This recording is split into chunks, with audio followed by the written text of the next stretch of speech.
excited today to have Lindsay Wilson as my guest to talk about the sales miracle and marketing overwhelm, which is what I love to talk about, and everything else that comes up in our conversation. Welcome to my show, Lindsay.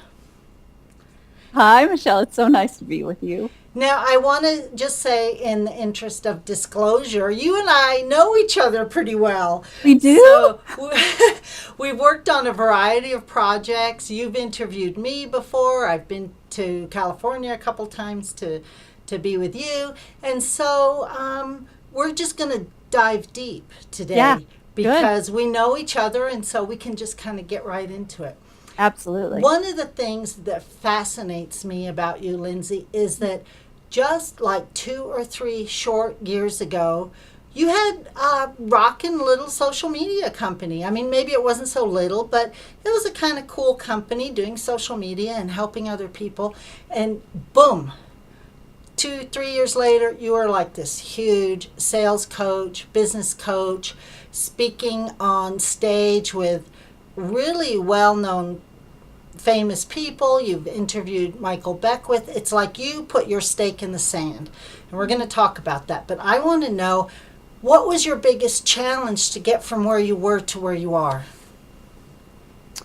That's so interesting. I have to say that when I started my social media company, I wanted to make $60,000 a year. I wanted to not be visible. I wanted to work for somebody else. So I actually didn't even want to have my own company. And, all I really know, it's funny to think about it from that perspective because I think that probably I was just done with challenges. Like everything up to that point in a way, shape, or form had felt challenging work-wise for me. And I had just had it. I got really clear on being committed to having babies that had financial sanity, and I became unstoppable. I love that. Babies with financial sanity. Right? Yeah, I love that. And so I'm not really making fun of you, Lindsay. We're on No, they live run around. video Two here. little kids under two. They're like 2 + 2 = $4. Four plus no. And so you just decided. So what I hear you saying is you just decided you wanted something different. It was making the decision the most difficult part, or was actually then growing the business into this new morph the You know, difficult part? I love that because one of the things that I'm looking at right now, I'm constantly thinking, how can I get better results for people that I coach? I almost said that for people that I love, which are the people that I coach. And the thing that I have seen recently is for me and for other people, it feels like there's the interior game, like there's the mental stuff, that's one aspect. And then there's the practical skills that people have. And it feels like people either come to me and I would actually say they probably have, this is really funny because I was just thinking this today and trying to figure it out. So here's the answer. I think it's a blend of both. I think we all have places where we can get better skills, and I think we all have places where we can get out of our own way, stop being afraid, stop being haunted by, the voices of the past and just do what we're going to do. But I think what happened for me specifically, and I've never talked about it out loud, so we'll see if it's true, is I had a lot of the skills. I'd been in sales for 20 years already. I knew a lot about how to do that stuff. And what I did was I got committed to doing the actions. So I knew what actions to take, and my interior stuff was blocking me. And finally, seriously, I say this all the time, but the day my business changed, I threw up 3 times. I was in a mastermind, and I seriously, it was that much of an upheaval to change that pattern inside of me. But what really worked, Michelle, was just getting totally committed to taking those actions, no matter if I was puking or not. I love this because, as you know, for me, I think if I am to look back about the day my business changed, I had a panic attack. Yeah. And so there's something about when you really step in, Mm. right? Yeah. Right? And it's not always like fun and games and, oh, this is my passion. It takes a little, sometimes it takes fear. Well, And yeah. so talk about Well, that. Was it fearful for you? Well, it's like if something's broken, it's got to get fixed. So, like I wasn't at that point even making $60,000. I'd met my husband online. I'd moved from New York to California. I'd been a VP of a big real estate company and the market had tanked. And so when I'd come here, I'd started, like the story could go on and on. That wasn't your question, but what was your question? I started telling the story. I don't know. The story's great. This story's great. It's like usually I'm totally with it. So wait, what was your question? And I'll get back there. I don't know, but I have another one, which Okay, is now you're in sales. Now you came from sales. You went to social media. You know sales. You stuck your stake in the sand. And I have an answer that wasn't a question. So can I give you the other answer yeah. too? Cool.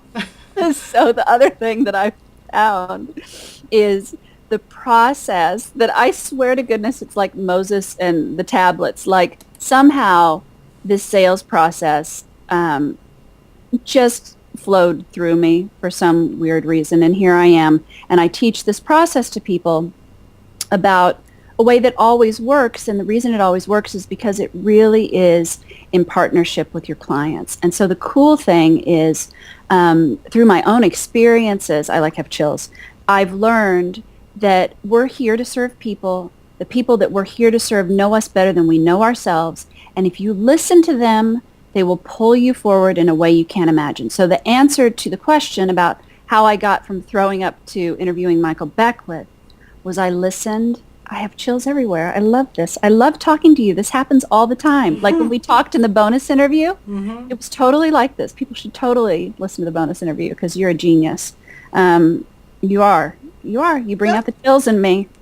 So the deal is I just listened, and the people who've needed me have pulled me to the place where I am, and that's the truth.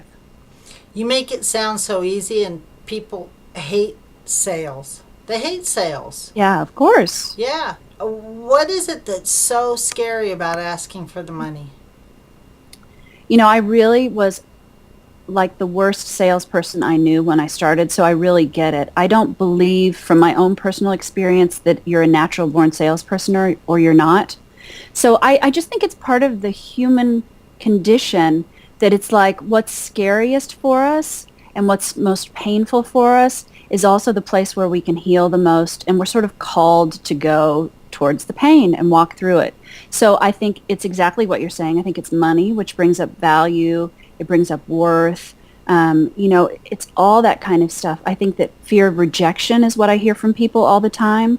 They don't want to put themselves out there. It's very difficult to be an entrepreneur. I sold like $1 million condo on the phone for somebody else because that's not me. I'm not putting myself out there. But when I had to start selling for myself as an entrepreneur, it's a lot more vulnerable. You're really sort of standing out there naked and saying like, need me or want me is what it feels like. But then ultimately the thing is if you realize that there are like, if you close your eyes and think of all the people who need you, there are so many people who need you and they really want what you have. So it's your job to go out and get connected to those people. And it's not scary at all. That's the funny thing. I mean, the process that I teach. It sounds like it's so simple. It can't be that easy. But it really is. You do have to, though, interact with other people. And I think at root, probably a fear of people is the common theme that screws people up in sales. Interesting, a fear of people, because it seems like, I don't know, that just seems so counterintuitive, having a fear of people, right? It's like when I was little and my parents used to say to me, oh, stay away from them, they don't like children. I'm like, what? Everybody was a child once.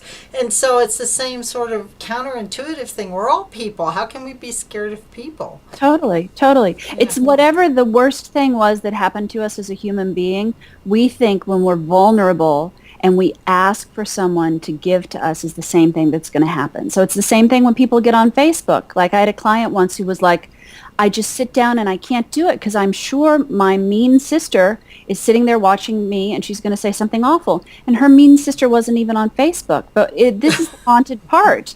Like we take whatever was yucky, and when we have to be in need, we're freaked out and afraid it's going to happen again. And the truth, the beauty of it, is that the opposite is actually what happens if you choose the right people to try to sell to. So that's a skill. That's part of what you teach. Before we move on to where you are now, I want to go back a minute and pick your brain. Give us one Facebook tip everybody should know. So funny.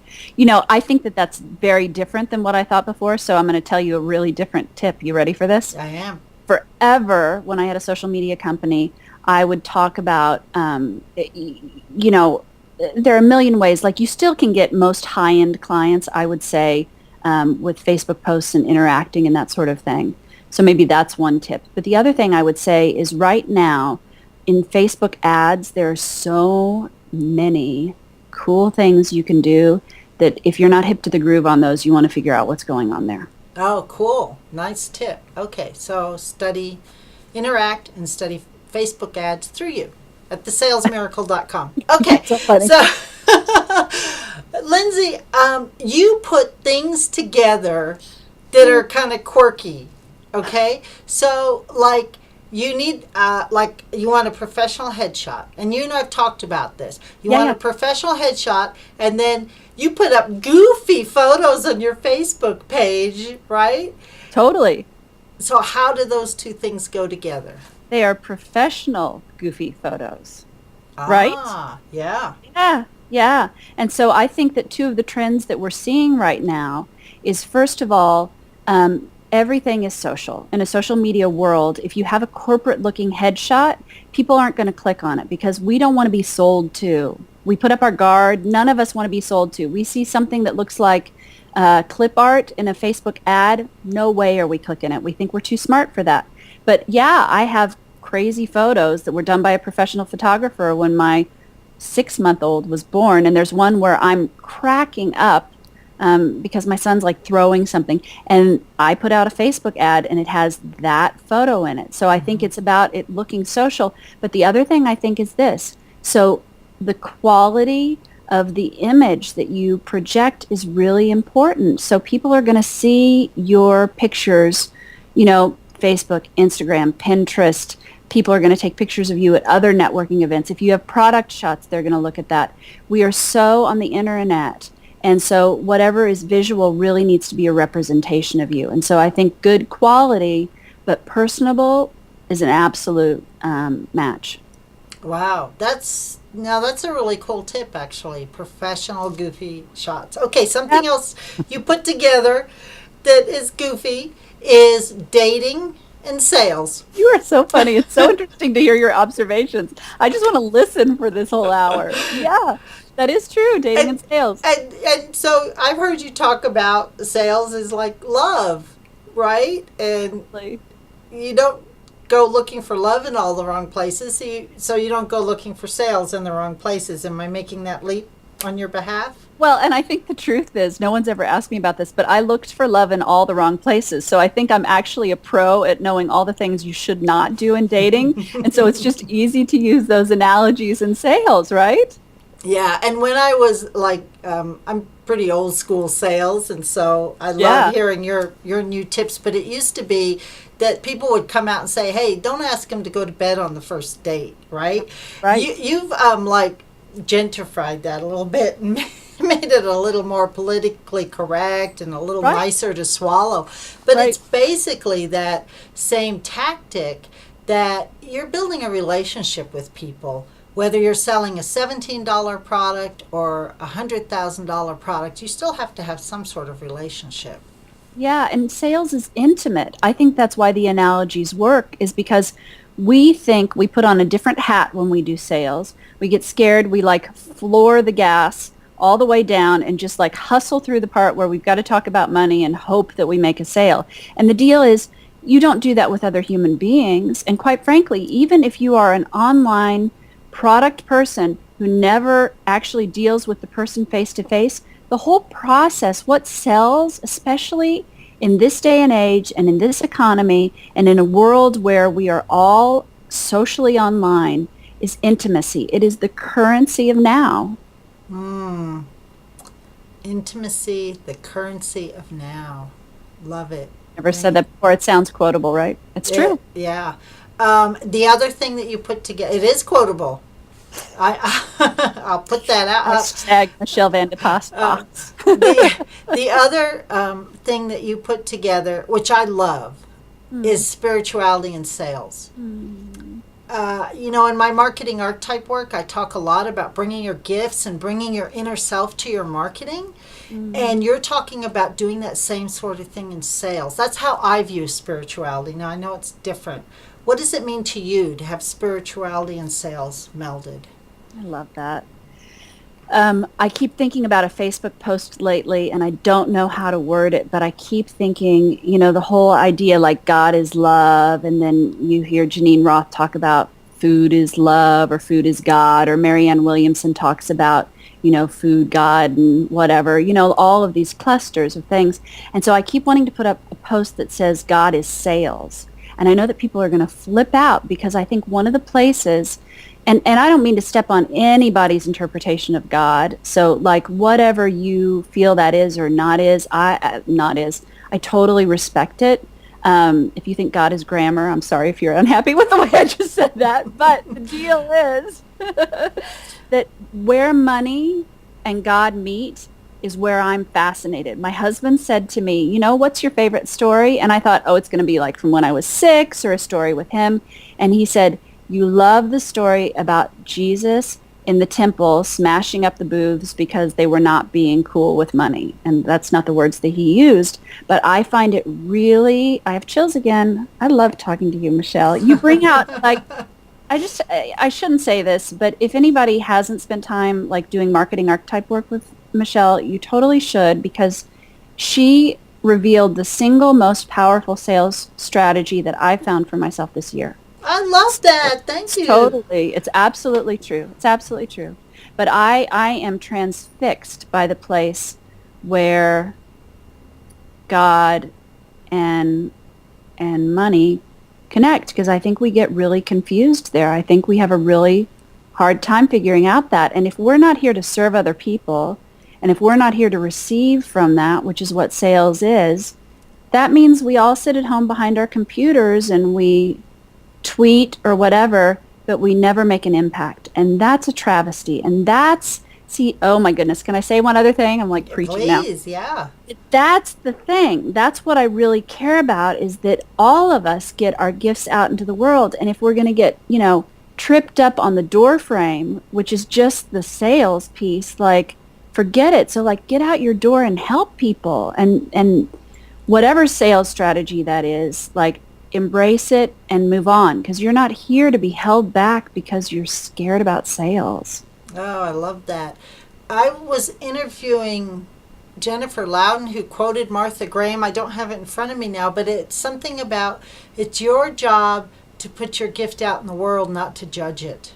Right on. Right? Absolutely. And that's what you just said, is that you put your gift out. You put your stuff out there. You do the work. If you're an artist, you do the work. If you're a writer, you do the work. But you can't be self-judging all the time. No. And when we're in sales, we feel like we're being judged. So here's the thing about God and spirituality, right? It all just is.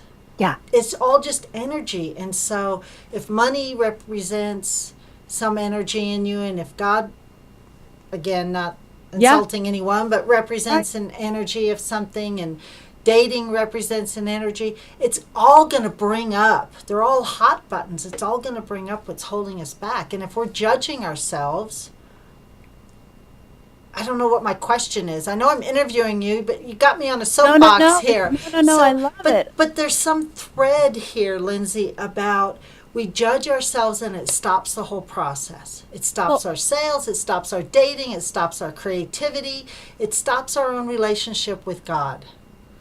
Oh, well, we could just end the interview there.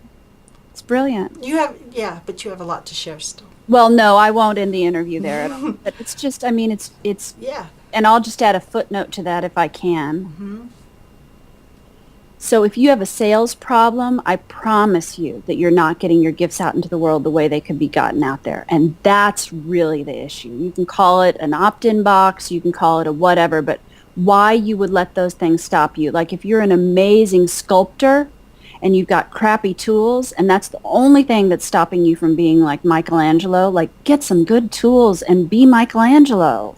There's something inside that we think we're not good enough. That's the thing, of course, right? right? And then That's we blame our tools, but we get the new tools and then it's something else. It's like, oh, the lighting's not right. My screen's not right in the background. right. Right? It's always Totally. what stops us. There's always kind of an excuse. So, Yeah. what tip can you give us to really just step into that place? How do we just stop that judgment and step into it? Well, I will tell you that I think for me, the reason that my business really shifted is being a mom is a connection to God for me in a hardcore way. I knew it was a purpose. I was over 40. I could feel those little babies inside of me, and it wasn't happening. And I got really clear that I wasn't going to do it in a crappy way where I didn't take care of them and, brought them into the world when I was hiding somewhere and not sharing my gifts and making $60,000 a year. And so I think that if you really get connected to, I don't mean purpose in the way that, because I think there are a lot of people who teach, so just feel for yourself what you think you're here for, and that doesn't get you out of what you're really doing. So it's like, pick the challenge, pick the life lesson, pick the hero's journey that you came here for and get on it. Slay the dragons. Nice. One of the themes that's come up over and over again in this interview series, and you mentioned it earlier, is that we're here to serve. Yeah.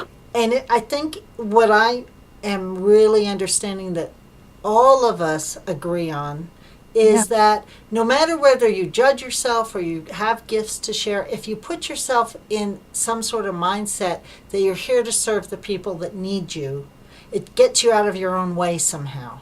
Yeah. The best sales tool that I know, truly, and I use this simply because it's in moments when I am scared. I just say, God, send me the people who need me. Oh, I'm going to put that up on my wall. Another quotable quote from Lindsay. So, Lindsay, you have, I have to take a deep breath now. You have this really rocking business. You have the sales secret weapon. You have the salesmiracle.com. You have all these things that really help people get out of their own way and really bring it and move into their next level of business. But you have to run your own business as you help other people. So tell me what overwhelms you in your business. I love that. It's such a good question. So for me, it's the fear. For me, it's the haunting voices. And what happens is when that stuff comes up, then I start to procrastinate. And I often, quite frankly, won't follow my own process. And so the thing that solves it is, you can probably hear that I'm a problem solver. I watched Shark Tank last night, and they were like, that guy's a problem solver. He had a problem here in the room, and he solved it. And they gave him $1 million or something. It was wow. crazy. But so, yeah, you ask me about challenges, or you ask me about overwhelm, and I go immediately to the thing. So the answer is, oh, you're going to love this. I'm just going to be honest. I love this interview. I've never been this honest before. I think people don't like me. That's what always is the place where I get stuck. Okay, so no, it's not true. But I know if it's true for you, it's going to be true for people watching and listening. Yeah. Right? Because we all have similar themes, and it's just looking at them in new lights that help us become conscious. Yeah. So you get overwhelmed because you think people won't like you. Yeah, it's an old voice from being very little. It's like being kicked out of the girls' club when I was in second grade. I teach a lot of internal work, and you get in touch with your body, and you figure out the memory, and you can actually really radically sort of shift that. And so, the interesting piece is, well, I'm going to let you ask the question. I feel so vulnerable. Yeah. So, well, I want to know the interesting piece. So the interesting piece is, what is the interesting piece? I have new mommy brain. I'm like, the interesting piece is gone. Okay. Oh, yes. Then, of course, what happens, here's the interesting piece, is I think actually people really love me quite a bit. And so the crazy voice that lies inside of us is actually the opposite side of the coin of what's true. And so, quite frankly, the voice will come up for me, for instance, before a live event. And I have people flying in from everywhere. And so obviously they must sort of think I'm okay. But what will happen is I will seriously imagine like people are going to throw things at me at the event. And so that is the stuck place. And then I make the bad decisions. That's what I do, Michelle, is that's when I decide, I'm going to tweet a lot, which is fine. And I had a social media company and maybe it would work. But I know for myself, especially from the marketing archetype work with you, that I could tweet until the cows come home. And it actually isn't at the end of the day what allows me to serve the most people or make the most sales. And so, yeah, flawed thinking gets me into wrong action and then I'm gone. Okay, and to clarify, tweeting works really well for some people. Yeah. What I think happens in the marketing archetype work that I do is when you're doing it because you think you have to and it's not coming from a place of joy, it doesn't resonate with other people. Oh, can I even tell you specifically what the thing is here? Yeah. So I will tweet right now because I do have a Twitter presence, but I don't actually use it that much because I found that my tribe, like psychographically, they're on Facebook. They're not on Twitter. So the deal is, from my flawed thought that people don't like me, I take action that's based on that reality. And I go to Twitter where I'm not connected. So it's like shouting into, the Grand Canyon and no one responds. And then I'm off on that path of I'm going to prove that crazy voice right. And that's where I get overwhelmed. The self-prophecy. Yeah, nuts, right? Right, it's not. So how do we recognize it in ourselves? If you do it and you're this really successful business coach and entrepreneur, and it's so cool that you're being this vulnerable and truthful with us, because I think we can all relate, and it makes everybody who's watching and listening feel better about their own journey, that these sorts of things happen with everybody. How do you get yourself out of that spiral down? Well, the cool piece is, so if you take action based on the reality of who you are and what is really true about you. So if I see myself doing that, I think the first step I actually do is I'm aware that I'm doing something that feels like escapism or procrastination, or it feels actually sort of fun and good. You know what I mean? Like it's like watching bad TV, And thank God I've got 2 little babies because I don't have as much time. I mean, before I had them, I could tweet for a week and who even noticed, But it's like, quite frankly, my business has a very brief amount of time that I use now. Which is what I built the business for, which is great. So as soon as I feel that, like, this is like eating a bag of Doritos when I know I shouldn't be, then if you can take action based on what's real. And so the what's real for me, instead of doing something like that, is I have a whole list of people for an event that you're going to be speaking at coming up, and they love me and they're coming. So why don't I focus on them, and why don't I prepare some materials so that when they're there, they actually have something that they're loving instead of, me being freaked out. I hate to say it again, but there's so many threads in this whole series. Molly Gordon, who wrote The Accidental Entrepreneur, I interviewed her a while back. And she talks about how we can notice when we go in that downward spiral because we end up doing busy work. It's just busy, busy, busy work. And that's sort of what I hear you saying. We're just eating unconsciously. We're doing busy work because we think we have to. We're staying busy. Either it doesn't feel good. It just feels busy, distracted. Totally. It's like, so go instead and find the one person who could help you the most, and ask them in a connected, authentic way to give something that they have to give, and that could be exposure for your business to 200,000 new people today. Like, take the brave, bold hero's action. Do it. And if we're sharing our gifts and we're doing it in a way that is authentic, that's in alignment, that's joyful, other people love to respond to that. Absolutely. Abso-freaking-lutely, Lindsay. Oh, that's so cool. So do you have a business plan and write out tons of marketing notes and have a list of to-dos? And what is your written structure look like of your business? That's so cool. So I have a to-do list that I keep in my phone and prioritize constantly. So it's like if I have to order new shoes for Henry because he grew out of his shoes, it goes to the top of the list. If the next thing is I need to send an email out to my email contacts about the live event, that goes next. And I'm constantly reprioritizing that. And here's a great prioritization tip I'll tell you. And it's from a book. I wish I could give it. I'm so not the linear type, but it's like creative organization for creative people or something. And they say to prioritize. So write everything down you've got to do. Make it an A if it's most important, a B if it's sort of important, and a C if it's not important. So then you take everything that's a C and you just cross it off. You're never going to do it anyway, which is a huge relief. And then every B you make into an A or a C. And again, you cross off all the C's, all your B's now that are left have become A's, and just try to do those things. And so I have a constant list of A's that actually at the moment has like triple A's, double A's. So I haven't even done that perfectly. But that's the written part. And I have sort of a global plan. I find it really helpful if I've got big pictures. So it's like, where do I want my business to be in 5 years? And I will tell you that the way that I figure things out very often is I look at money. I look at like how many sales need to come in, how much money is that worth, and then I'm able to build backwards from that. Because you hear, honestly, that I said financial sanity, and that's because in my life there wasn't financial sanity. And in my life when I was a crappy salesperson, it was because I couldn't attach to the reality of money. So for me, if I get really in touch with,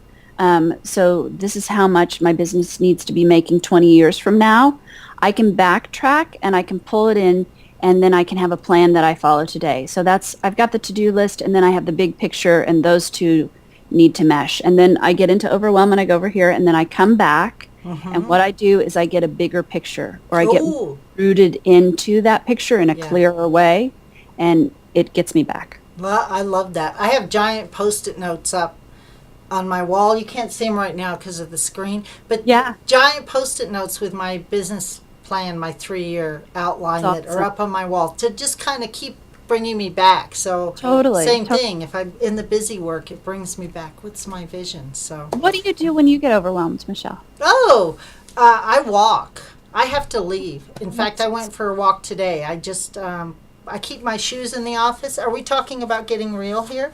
Look, I keep my shoes in the office. So, and I still have them on. That's awesome. That's Probably shouldn't be doing that online. No, you totally should. I walk, and I had to just go out for a walk today because, somebody just made me angry. I had to find a nice way to say it. There we go. And that helps, because otherwise you get in the drudgery, you get in the anger, you get in the fear, you get in the frustration. I know when I'm in overwhelm, I'm frustrated. I go to frustration. And the only thing that sort of helps me out of that is walking. And then I have some other practices, Tai Chi and Qigong and those kinds of things. But I love that. Julia Cameron says to walk all the time. She's going to be one of your guests, right? Julia Cameron is one of my guests. I hated that when she said to write. Isn't that funny? That was Freudian. I hated that she said to write the morning pages, and I hated that she said to walk. And I still need to do both of them. They both changed my life, and I can't wait to be talking with Julia. And it's going to go live as part of the series. It's a bonus for people that sign up, so I'm so excited. One of my idols and mentors, so that's going to be great. I want to get even more real with you because you're all about truth these days on Facebook, at least. And I presume in your life it's about... I lie all the time in regular life. I'm really vulnerable with you all, and then I'm just going to go. You're on a truth rampage. Yeah. So I want to know something really deep. Okay. Here. Something personal. Good. You had a dream of being an actor. Oh, yeah. And I know for myself, having taken acting lessons, it's called actor and not actress. Yeah, right. For anyone listening. And so you had a dream of being an actor. Yeah. Is there some part of you that's sad or had to give up that dream? I love that question.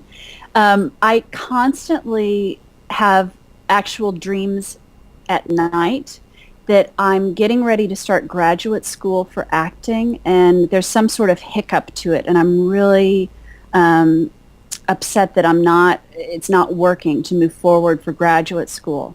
And so I have chills again. Yeah, I mean, I grew up in a teeny Midwestern town. And when I was 18, I auditioned for NYU and did really well and got in, and I'd never had an acting class. And I was a really, really good actress. And I had no idea how to make money, and I graduated with this excellent craft. And the only thing I could think of was to do retail, because I thought, well, people sell stuff. I knew that that was a way money came in. So that's actually how I started in sales. And so for a long time, I didn't have the ability to try it. I didn't feel like, which is a flawed thought now that I look back at it.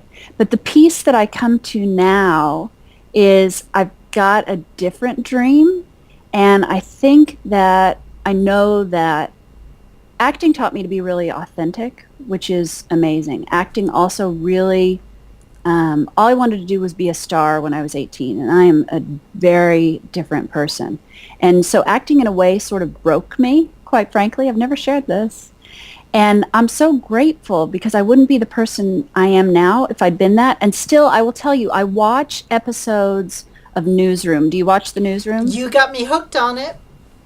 And there are moments where my heart just sings, and it is so much truth, and I just think, and they're acting and they're bringing that much truth, and I want to bring that much truth. And I have to say, for me, that there's more truth in life than there is in acting. And so I hope and I pray that someday I'm able to be as, I can't even believe I'm saying this, but as visible and as vocal as,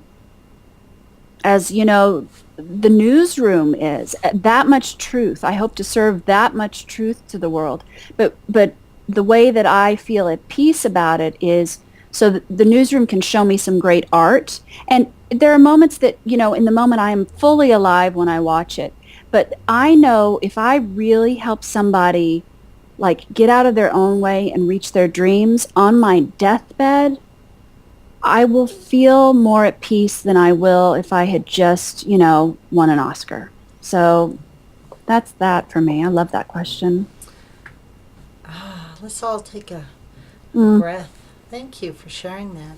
Thank you for asking. I think a lot of my clients, and I'm sure your clients, get caught up in I have this purpose that I'm supposed to do this specific thing that looks like a specific job, or looks like a specific career, or looks like a specific place to live, or looks like a specific way to market yourself, or whatever it is. And it's really not what you do, it's how you are in the world. And so you're bringing all of that authenticity and everything you learned in acting school and who you are, you're bringing to this next level of your career. Because who knows where you'll be in 5 years. Yeah. I mean, you have a plan. Yeah. But it will probably morph, right? Oh, always, right? Yeah. That's the cool thing. If you listen to the people who need you, it pulls you so much further and in such a different place than where you wanted to go. If I listened to I don't know if I thought tweeting was my purpose, but you know what's really funny? When I was setting up the social media company, the thing that I had decided was I was going to be an entrepreneur who was going to show people how to be good mothers. And I have to tell you, every day of my life for the past 19 months, especially for the past 6 months with 2 kids, I'm eating humble pie like nobody's business.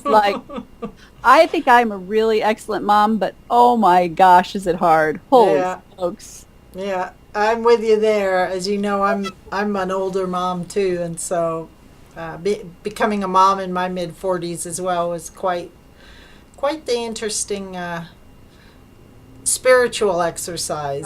Right. Yeah. And the thing I think constantly is if you can be a mom, you can rock your business so hard it's not even funny, because it takes about 1/10 of the ability to business that it takes to be a mom.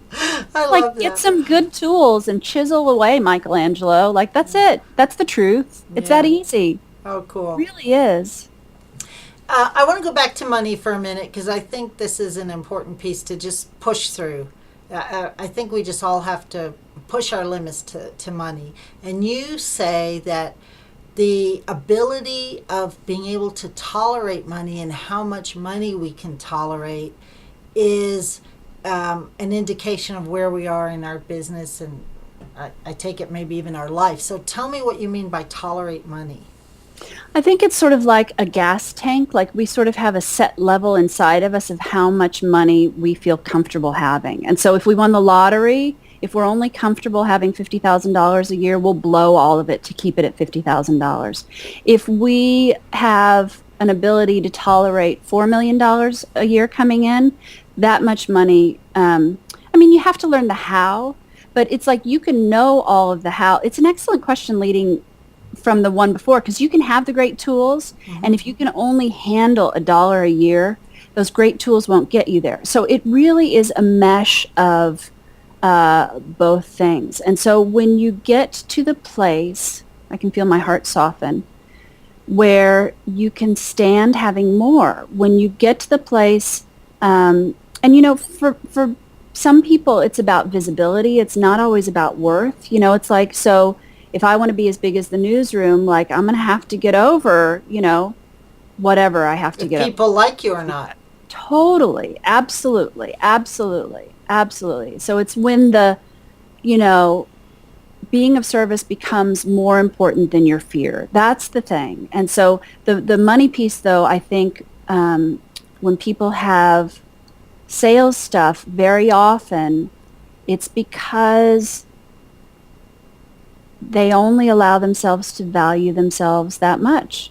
So can I get concrete Please. now? Because we've Yeah. had all these spiritual things, and now I really want to get down to Good. it, because I want to make sure I'm understanding this correctly. Let's just Yeah. pretend Yeah. there's a massage therapist, and Yes. she's charging $50 for a session. Totally. Are you saying that if she has to first learn how to tolerate, say, 90 a session before Yeah. she can start bringing that in? You have to internally be able to accept it, because otherwise a couple of things will happen. You'll set your price at $90 and no one will come. And it's because you're doing unconscious stuff based on that belief. You'll put up a crappy sign on your door. You won't actually talk to people who can afford $90. You know, you can say you want a good boyfriend all you want, but if you keep dating the guy at the biker bar, or keep checking him out, or keep calling him while you're waiting for Prince Charming, there's a horrible dating one for you. It's not going to work. So if you, though, start to really embrace that you're worth more, and there are a multitude of things you can do. You can check out your competition and go, wow, everybody else is making $90. Why am I devaluing myself so much? When you really get your value and you really stand behind it, then the $90 clients come. So if it's not just about raising your prices, and this is, I think, a piece where you really shine and differentiate, because we all hear, oh, just raise your price, or put out an email and tell all your clients you're raising your price.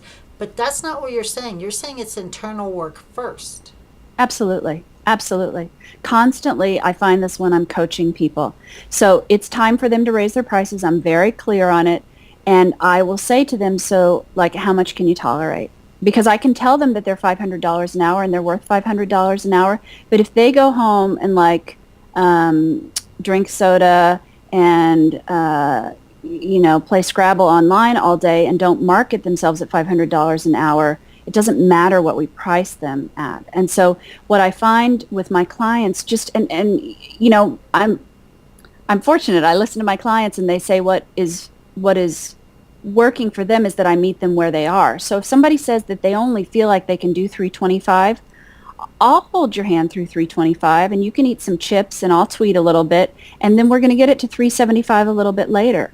But the thing that really gets me is there's an idea that it's all mindset, and you just slap a huge price on it, and then you go out into the world and sort of do highway robbery with people, and that's not it. That's not the truth, and that's not what works. It's not all law of attraction and visualizing and dreaming, and it's not all just deciding. It's all these different pieces. You have to do the action, you have to have a vision, you have to have to-do list. You have to have your dream and your law of attraction and your why, and you have to do the inner work. It's all of it.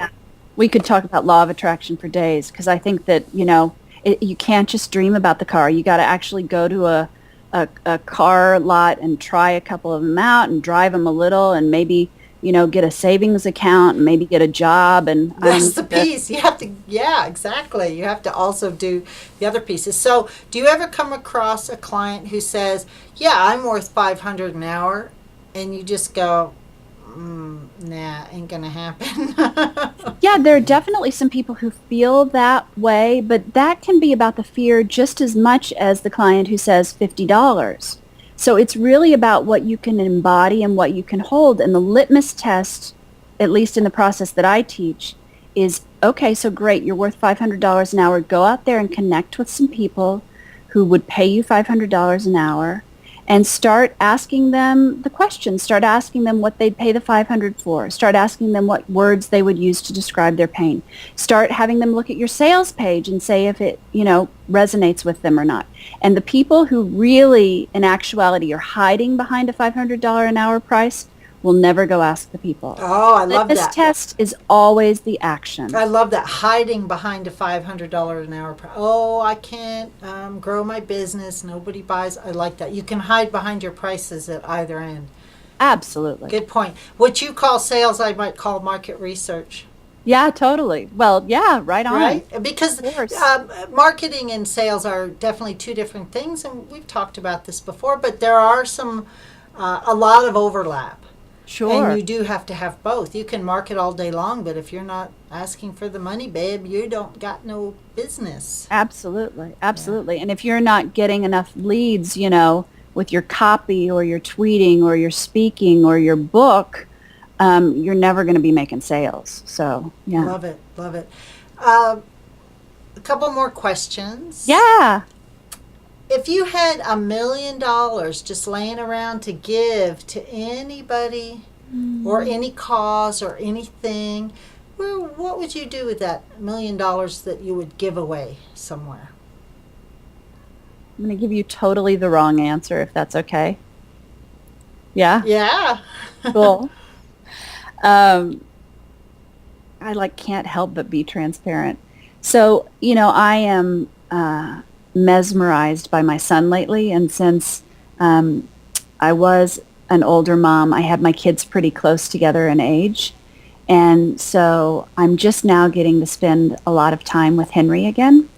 And one of my people say, who's your business coach? And I really spend more time sort of working on the internal piece with people. So I work with you don't mind if I say names, do you? No. It's too. So I work with Kirk and Donnie, and they do the internal piece. And Donnie had this dream once about Henry before Henry was born, and Henry said, "Pray for my mission." Ooh. And so this little boy that I've had is he's so powerful, and I would give him the $1 million for his mission, for whatever that is. And I don't think he'd spend it on race cars or whatever, but I really believe that I had this child for a purpose, and I want him to reach his purpose. Thank you, Lindsay. I think we have to stop there. Oh my goodness, you can find out more about Lindsay at thesalesmiracle.com, and I hope you'll stay tuned for more interviews. Thank you so much for being on my show. You're welcome. And Michelle is a genius. All of you should go work with her immediately, and that's the worst sales pitch in the world. I don't care. I'll give you $1. Give you $1 if you work with Michelle. I won't edit that bit out. Bye, Lindsay. Bye.